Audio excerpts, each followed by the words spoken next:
How's it going, Alphas? I'm Joe Worley. I'm here with my co-host Adam Marr at the 125th Army-Navy game.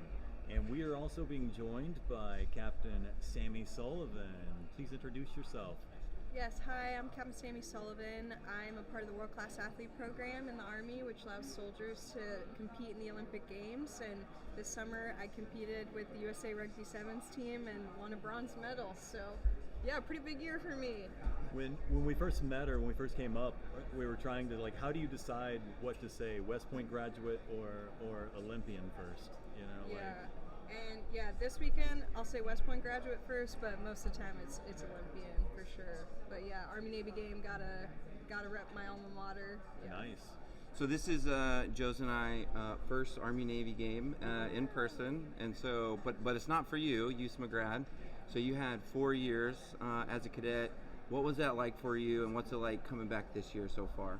Yeah, so my plebe year, my freshman year, was the first big win after the long losing streak for West Point. Yeah. So my class was the first class to experience a West Point win in a really long time. So I'm pretty pretty privileged, like you were with the Cowboys growing up. I've only known a winning West Point team, really. Oh, that's nice. So yeah, I'm really excited for the game and to be on the other side of it, not waking up at 3 a.m. to stand and wait to march onto the field. I get to experience the nicer side of it a little bit on that part. I would rather wake up and immediately start playing a game. I can't stand the build up. I mean, I'm not afraid of anything. I just don't want to wait to do it. If I'm going to get beat up by somebody, please just come hit me in the face. Yeah, let's get this over with. I'm the same way with rugby. I just want to I want to be the earliest game on the day for sure. But. So tell us a little bit about what rugby was like while you were at West Point. Yeah, so I found rugby at West Point. I started playing at 18. Really? Yes, I played soccer my whole life and tried to walk onto the soccer team at West Point, and they said, "No, we don't want you." You're too violent. So yeah, I tried out for the rugby team, and it was awesome. It was the community I needed. Yeah. A great community of women, and the men's team too, very close knit community. So I knew if I had the chance to keep playing, I definitely wanted to, and got the opportunity to get out there with the USA rugby team, and the rest is history. So nobody messes with the rugby team, right? Yeah, nobody messes. I was about to say, I mean, even if you could take one of them, you're not going to be able to take the other 6. Yeah. Or how many total players did you have? Because you have 7 on the field, right? Yeah. So we traveled with 14 people to the Olympics, and then 12 actually compete on the day with 2 traveling reserves. So. I mean, I was going to say, you need about double to play rugby. You need about double what you walk on the field with. Yeah, it is. It's a sport of attrition, 100% at times. Yeah, it's a sport of attrition. Tell us a little bit about what it was like preparing the lead up to the Olympics and what your experience was like at the Paris 2024 Olympics. Gosh, yeah, the lead up was really nerve-wracking. I've dealt with, I tore my labrum in February in my shoulder, so I was kind of nursing an injury going into the games, but I wasn't going to miss the Olympic Games for a stupid little shoulder injury. I got an extra one. Yeah, exactly. Yeah. So I think that's the biggest thing. People go into the Olympics I cannot get hurt before this. Yeah. So that was a big focus, but really more than anything, we had done all the hard work as a team in the years leading up. It was kind of just the culture going into it. Can we go into this as close-knit as possible? So we're there for each other no matter what happens on the field, and we 100% did that. I would think one of the hardest things about the Olympics is the fact that you're at the Olympics. Yeah. And so there's got to be this kind of build-up and this pressure, right? You did all the things, you stayed healthy, you got there.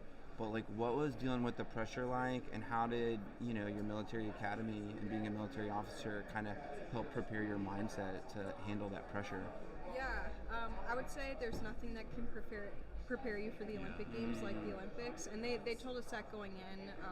I've traveled all over the world to play rugby on the international level, but nothing compares to the Olympic Games. So it was really nerve-wracking showing up to the village, seeing the level of talent, big names walking around very casually. Yeah. So it all feels pretty overwhelming, but I just kind of went back to my my routine, my process before games, and yeah, didn't walk around too much, even though I really wanted to. Are you a meditator or are you an energy? Like, because some people want to be in the mix and talking with everybody, and then there's always the people that are like wearing headphones, listening. They act like they're listening to metal, but it's actually usually like Yanni or Pure Moods, and they're like sitting in the corner and they're just Healing vibrations. Yeah, healing vibrations. The woodland forest. 144 hertz.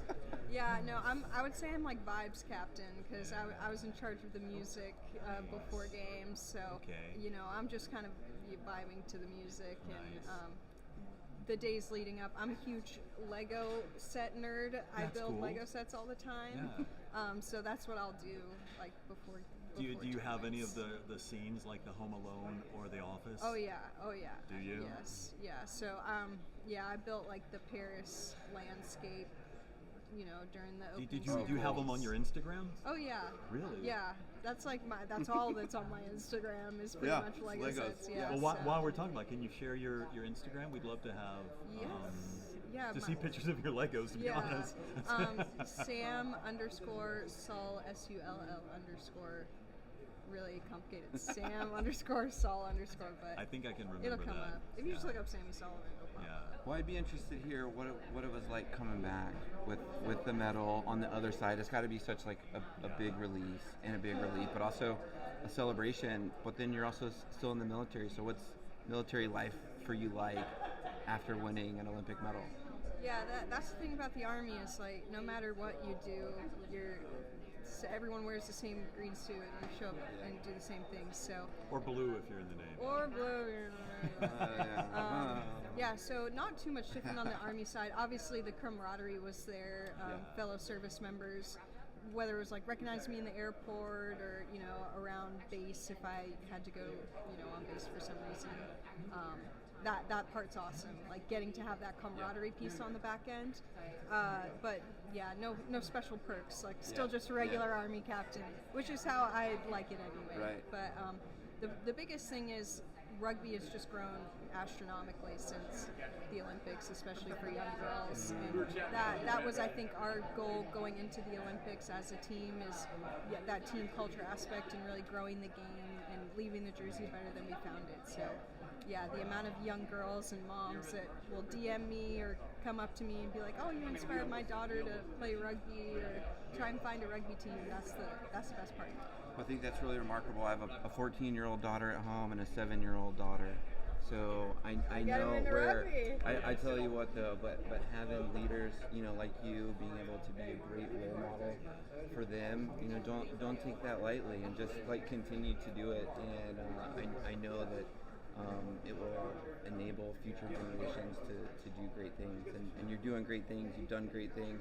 What's next for you? What are you looking forward to? Man, I'm currently in the middle of shoulder rehab. Ended up getting surgery post-Olympics. So yeah, just looking forward to recovering and then hopefully being back for LA 2028, trying to go for home Olympics. So yeah, and then in terms of the Army, just focusing on growing my career, going to Cap's career course.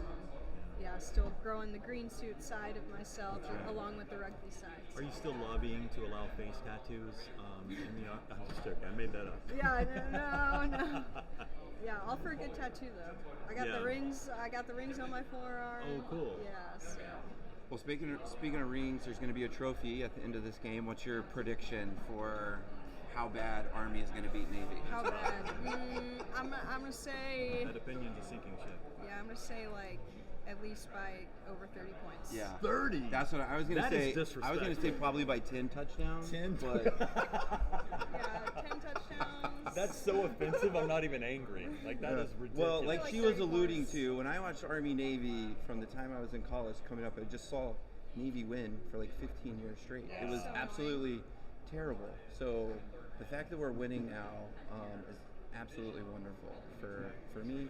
And you know what? For the nation. If that's what you believe, that's true. Having said that, though, I think honestly what we really want here is a really good game. And so I think that we've got two good teams. I think we're going to have a lot of fun. We do. It's going to be great. I agree. I think it's going to be closer than people think. Ultimately, Probably not Army 10 will win. touchdowns.